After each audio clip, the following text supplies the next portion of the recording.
Can we add music to WhatsApp status? Hello guys, this is Atticus and welcome back to App Hacks. In today's video, we'll try to figure out if we can add music to WhatsApp status. So without any further ado, let's dive right into it. So the first step is open up your WhatsApp. After you've opened up your WhatsApp, you can simply head over to your updates section on the bottom left corner and then add a status. You will see add to my status option right here. Tap on it. Now you can choose any picture or video from your gallery.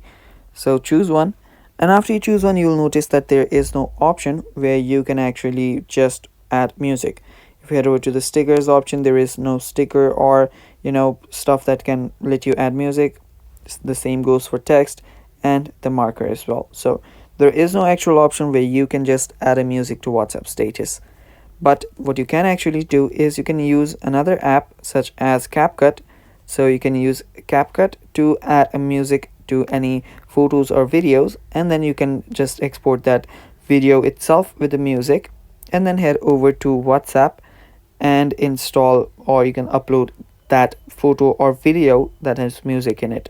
And that is the only way you can actually add music in your WhatsApp status, guys. Thanks for watching. That is all for today's video. Stay tuned for more, and bye bye. Take care.